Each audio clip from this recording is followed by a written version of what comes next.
Selamat petang, Ibu, Bapak, saudari-saudara juga teman-teman yang ada di rumah. Pada petang hari ini kita kembali berjumpa di dalam kesempatan ini untuk kembali melakukan pemahaman Alkitab. Nah, kita akan bersama-sama mendalami Sabda Tuhan, kita akan bersama-sama merenungkannya, dan kita bersama-sama akan menggali hal-hal yang bermakna dan penting bagi kehidupan kita. Tetapi sebelumnya, marilah kita terlebih dahulu bersatu di dalam doa, memohon pertolongan dan bimbingan Tuhan. Mari kita berdoa. Tuhan, pada petang hari ini bersama dengan keluarga kami, bersama dengan orang-orang terdekat kami kembali menghadap kepadamu. Dan saat ini Tuhan, secara khusus kami bersama akan membaca. Kami bersama akan kembali merenungkan sebagian dari isi Alkitab kami. Tuhan, kami sadar betul bahwa setiap kami penuh dengan keterbatasan dan kelemahan. Nalar kami sempit, hati kami pun buram. Oleh sebab itu sungguh Tuhan, kami membutuhkan pertolongan Roh-Mu yang kudus untuk mencerahkan pikiran kami dan melapangkan hati kami untuk dapat menyambut, memahami, dan menyimpan kebenaran sabda-Mu serta memeliharanya di dalam keseharian hidup kami.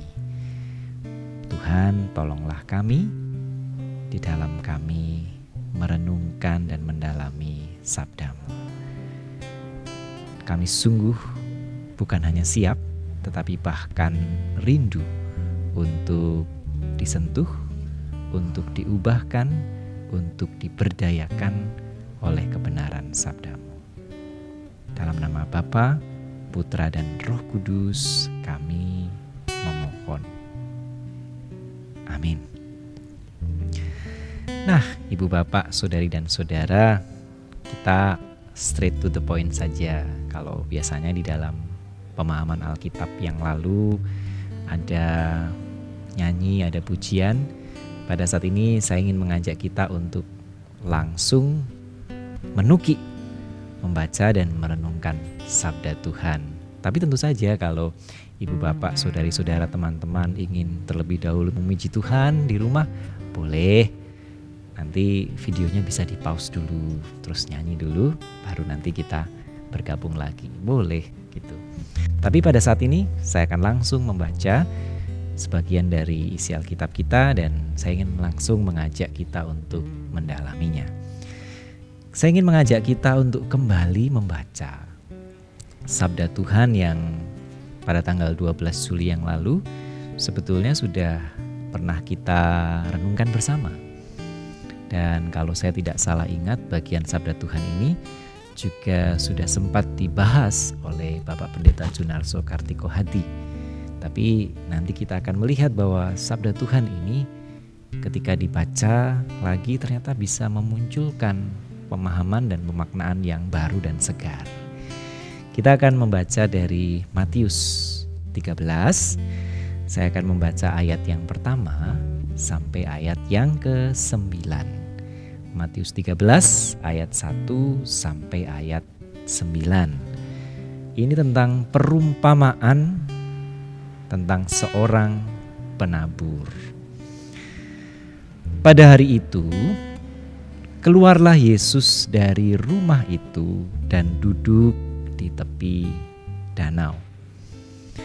Maka datanglah orang banyak berbondong-bondong lalu mengerumuni dia, sehingga ia naik ke perahu dan duduk di situ, sedangkan orang banyak semuanya berdiri di pantai. Dan ia mengucapkan banyak hal dalam perumpamaan kepada mereka. Katanya, adalah seorang penabur keluar untuk menabur. Pada waktu ia menabur, sebagian benih itu jatuh di pinggir jalan. Lalu datanglah burung dan memakannya sampai habis. Sebagian jatuh di tanah yang berbatu-batu, yang tidak banyak tanahnya. Lalu benih itu pun segera tumbuh karena tanahnya tipis. Tetapi sesudah matahari terbit, layulah ia menjadi kering karena tidak berakar. Sebagian lagi jatuh di tengah semak duri. Lalu makin besarlah semak itu dan menghimpitnya sampai mati. Dan sebagian jatuh di tanah yang baik lalu berbuah. Ada yang 100 kali lipat, ada yang 60 kali lipat, ada yang 30 kali lipat. Siapa bertelinga, hendaklah ia mendengar. Demikianlah sabda Tuhan. Berbahagialah setiap kita yang tidak hanya mau membaca dan merenungkannya atau mendalaminya bersama, tetapi yang mau menyimpannya dalam hati dan pikiran dan berjuang mewujud nyatakannya di dalam keseharian hidup kita. Haleluya. Ibu bapak, saudari-saudara juga teman-teman, ada seorang pakar bernama Kline R. Snodgrass. Kline R. Snodgrass itu menulis artikel. Judulnya adalah From Allegorizing to Allegorizing. Di dalam artikelnya, Snodgrass itu menyoroti kejamak maknaan perumpamaan-perumpamaan yang dituturkan oleh Yesus. Snodgrass dalam hal ini mencatat demikian. Perumpamaan-perumpamaan adalah paradoks. Mereka adalah polivalen, sehingga mereka memeram jamak makna. Karena bisa didengarkan dan dibaca dalam banyak konteks, maka perumpamaan-perumpamaan pun memiliki kemampuan untuk memunculkan banyak makna.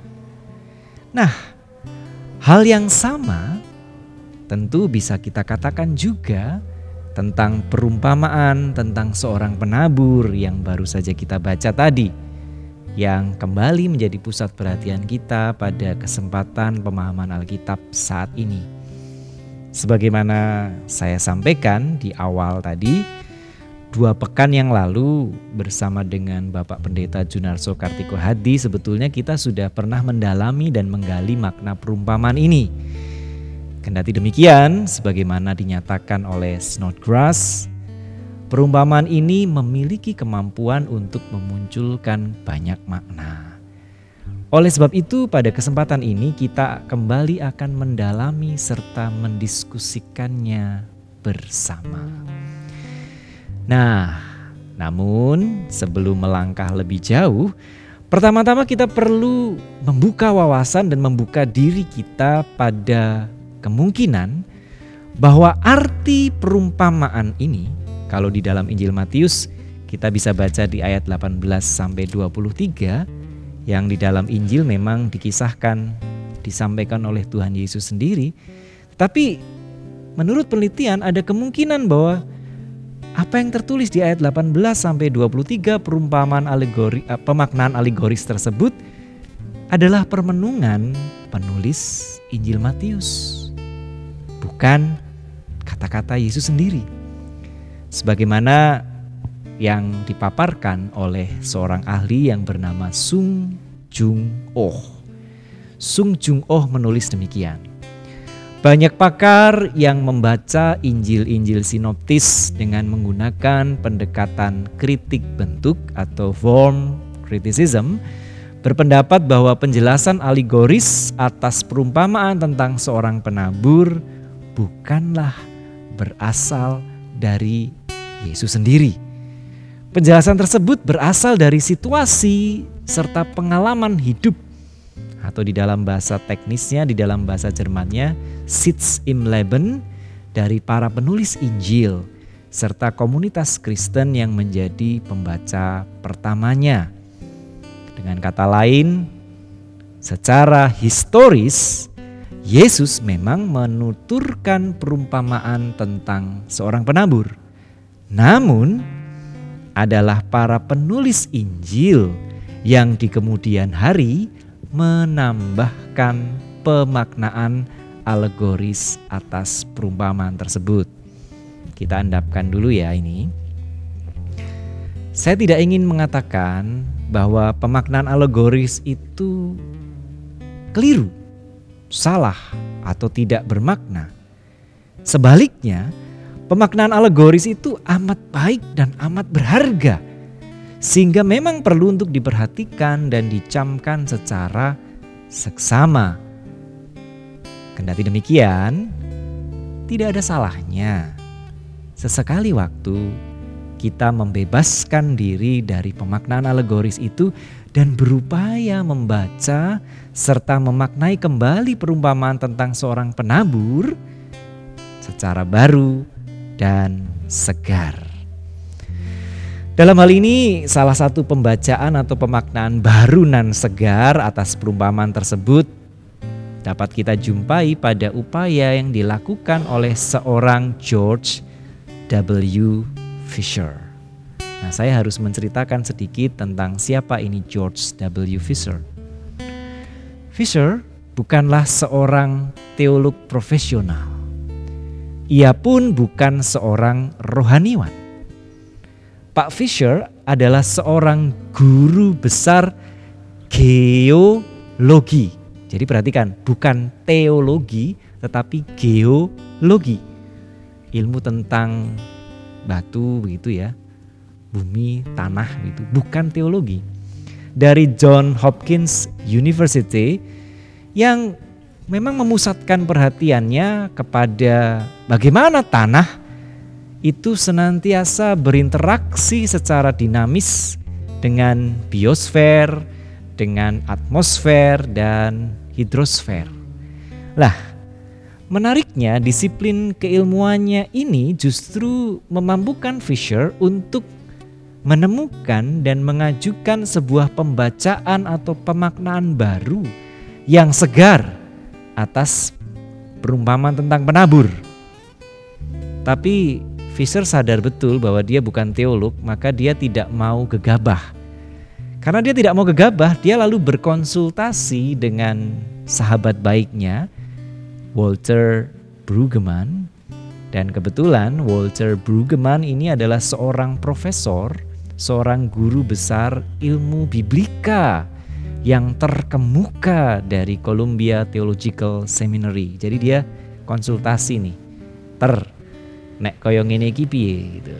Nah, ternyata menurut Walter Brueggemann, wah, iki apik bro, kita bahas lanjut gitu.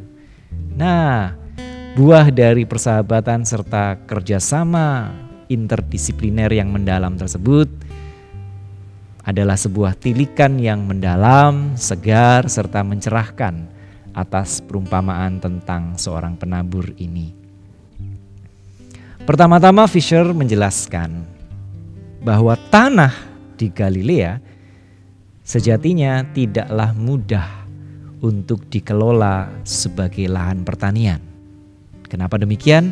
Karena terdapat banyak perbukitan dengan lapisan tanah yang sangat tipis, yang hanya bisa ditumbuhi oleh belukar. Memang di sana sini ada pula lembah-lembah dengan lapisan tanah yang lebih tebal, yang bisa dimanfaatkan untuk menanam gandum, menanam jelai, serta beberapa tanaman pangan yang lain. Kendati demikian, unsur hara yang dikandung di lapisan tanah ini pada umumnya sangat terbatas, sehingga mudah sekali terkuras habis jika dikelola, jika ditanami secara agresif. Ini masih ditambah bahwa hujan di daerah Galilea tidak teratur turunnya. Dan ketika turun itu seringkali datang bersama dengan badai yang justru malah mengikis dan menghanyutkan banyak unsur hara di permukaan tanah. Itu hasil penelitiannya Fisher. Keadaan yang demikian membuat tanah di Galilea tidak dapat dikelola secara agresif. jika dikelola secara berlebihan demi mendongkrak hasil panen, tanah Galilea akan cepat menjadi tandus.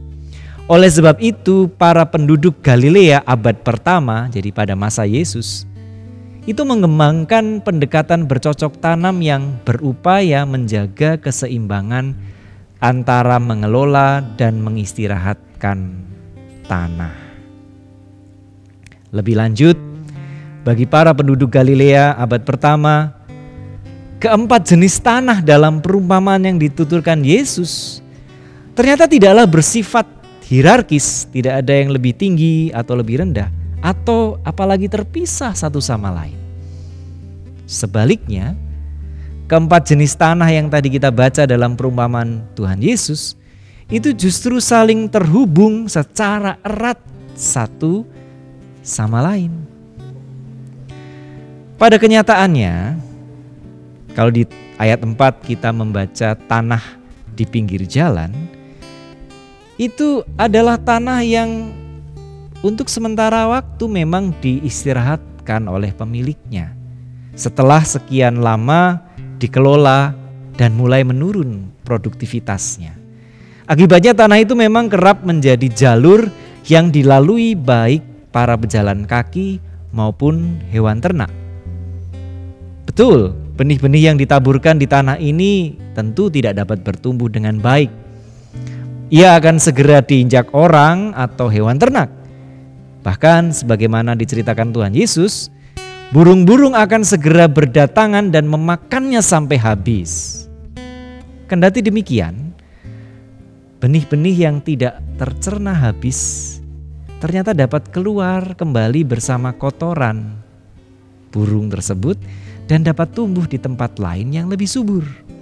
Lebih lanjut, kotoran burung beserta hewan ternak yang lalu lalang itu melewati tanah di pinggir jalan itu ternyata seiring berjalannya waktu, lambat laun itu berfungsi seperti pupuk kandang alami yang walaupun lambat, walaupun perlahan memulihkan kesuburan tanah tersebut. Demikian halnya dengan tanah berbatu-batu yang kita baca di ayat 5. Benih-benih juga tidak bisa tumbuh dengan baik di atasnya. Sebagaimana yang juga diceritakan Tuhan Yesus, lapisan tanahnya begitu tipis sehingga kalau benih segera bertumbuh dia akan segera jatuh, layu, mati, mengering karena diterpa oleh teriknya sinar matahari. Namun ternyata kisahnya tidak berakhir di situ. Ketika benih yang baru tumbuh itu melayu dan mati, mereka ketika mati dan melayu tetap menjadi materi organik yang dapat mengubah tanah yang tipis itu menjadi humus. Terus bagaimana dengan tanah yang ketiga? Nah, demikian pula dengan tanah bersemak duri di ayat 7. Betul yang dikatakan Yesus. Semak duri itu memang tumbuh dengan cepat dan akan menghambat bahkan menghimpit pertumbuhan benih-benih yang ditaburkan di atasnya. Kendati demikian, semak duri menurut penelitian Fisher itu memiliki jaringan akar yang sangat kuat dan dalam. Jaringan akar tersebut akan berperan meningkatkan permeabilitas tanah. Alhasil tanah yang lalu terobosi oleh jaringan akar-akar yang kuat dan dalam itu lalu bisa menyerap materi organik yang dihasilkan baik oleh benih tanaman yang mati terhimpit oleh semak berduri maupun oleh rontokan semak berduri itu sendiri. Di samping itu, semak berduri itu juga berperan menjaga kelembapan tanah di mana ia tumbuh. Dan kesemuanya itu lambat laun juga memulihkan kesuburan tanah tersebut. Dan sebaliknya, tanah yang baik jika terus-menerus diolah akan berkurang kesuburannya. Dan justru inilah yang bisa kita jumpai di dalam kata-kata Yesus. Dampaknya adalah kalau semula dia menghasilkan 100 kali lipat, ketika dipaksakan diolah terus dia akan menurun jadi 60 kali lipat. Ketika dipaksakan terus maka kesuburannya berkurang, dia menjadi 30 kali lipat. Dan lama-lama dia akan menjadi tanah yang tandus, menjadi tanah di pinggir jalan, menjadi tanah berbatu, atau menjadi tanah yang ditumbuhin oleh semak duri. Jadi setelah mencermati keempat kondisi tanah dalam perumpamaan tentang seorang penabur, Fisher memberikan sebuah catatan yang sangat baik. Saya akan membacakannya. Perspektif ekologis menunjukkan bahwa masing-masing habitat dalam perumpamaan tentang seorang penabur ternyata memiliki peran yang vital bagi kesuburan dan keberlangsungan tanah secara keseluruhan. Ketika panenan baik, memang ketiga habitat yang pertama tampak tidak berarti.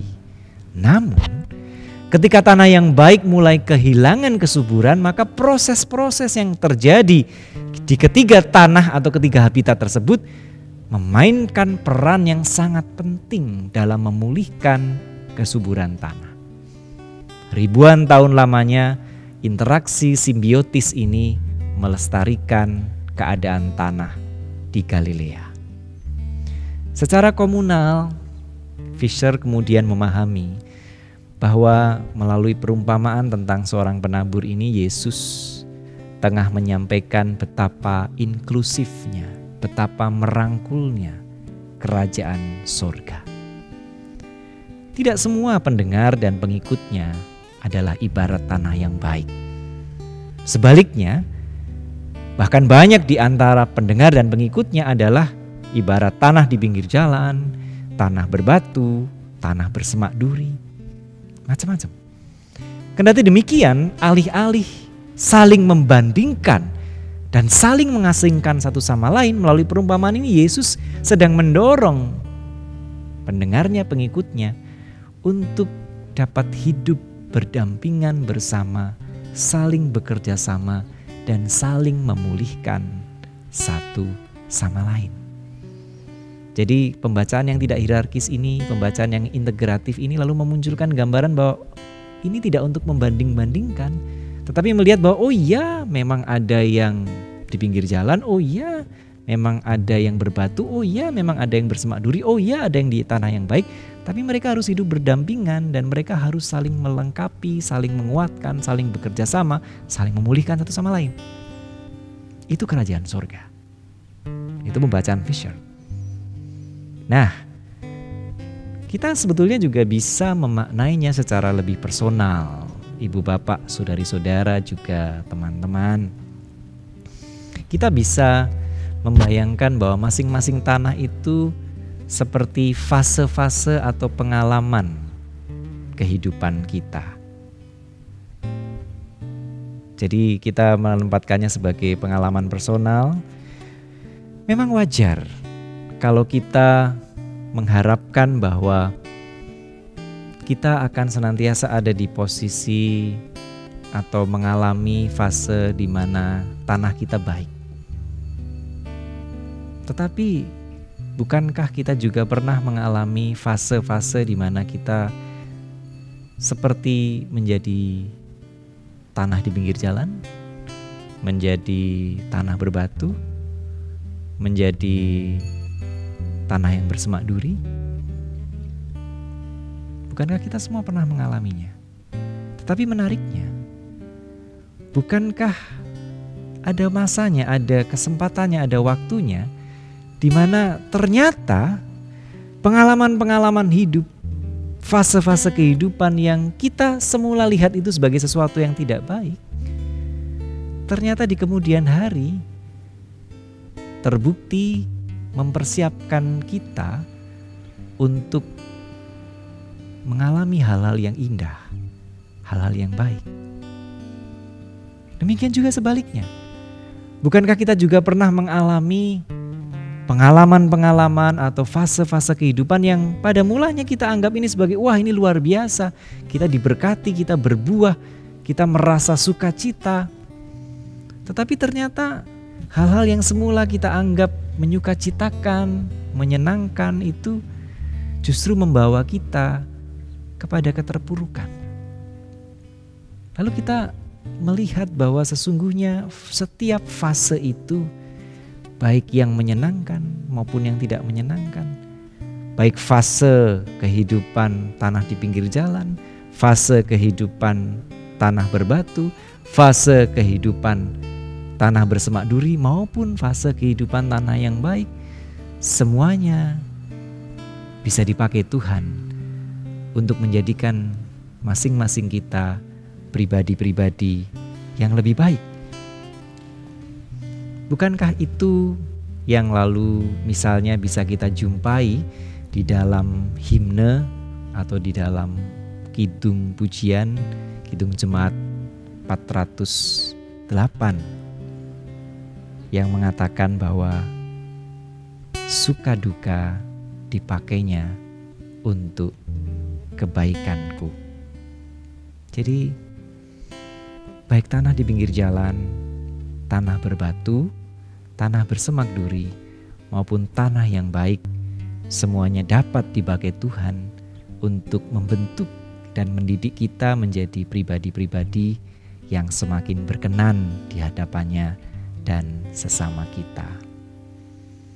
Izinkan saya untuk mengakhiri pembicaraan kita dengan mengutip kata-kata seorang penulis yang bernama Nicole Reed. Reed mengatakan demikian. Kadangkala hal-hal buruk yang terjadi dalam kehidupan kita ternyata membawa kita menuju kepada hal-hal terindah yang pernah terjadi kepada kita. Kita perlu mengamini kata-kata Reed ini, tetapi kita juga perlu mawas bahwa yang sebaliknya pun mungkin terjadi. Bukankah kadangkala hal-hal baik yang terjadi dalam kehidupan kita justru bisa membawa kita jatuh pada hal-hal terburuk yang pernah kita alami. Jadi sekali lagi, sebagaimana himne tadi, marilah kita menghayati bahwa suka duka kehidupan kita bisa dipakai Tuhan untuk kebaikan kita. Ada dua pertanyaan reflektif yang bisa dibicarakan bersama dengan keluarga dan orang-orang terdekat. Saya mengusulkan pertanyaan ini, tetapi tentu saja diskusinya bisa dikembangkan sesuai dengan pergumulan dan keadaan keluarga masing-masing. Pertanyaan pertama, pernahkah Anda dan saya mengalami fase kehidupan atau peristiwa yang semula sungguh tidak menyenangkan, bahkan menyakitkan, tetapi di kemudian hari ternyata berbuah indah? Mari pengalaman itu bisa saling dibagikan satu sama lain. Demikian juga sebaliknya. Yang kedua, pernahkah kita mengalami fase kehidupan atau peristiwa yang pada mulanya tampak begitu menyenangkan bahkan membahagiakan, tetapi di kemudian hari justru membawa kita kepada keterpurukan? Silakan dibagi satu sama lain. Selamat menghayati bahwa suka duka kehidupan kita bisa dipakai Tuhan untuk kebaikan kita. Selamat mensyukuri ketika kita ada di tanah yang di pinggir jalan, ketika kita ada di tanah yang berbatu, ketika kita ada di tanah yang bersemak duri, maupun ketika kita ada di tanah yang baik. Semuanya bisa dipakai Tuhan untuk kebaikan kita. Amin.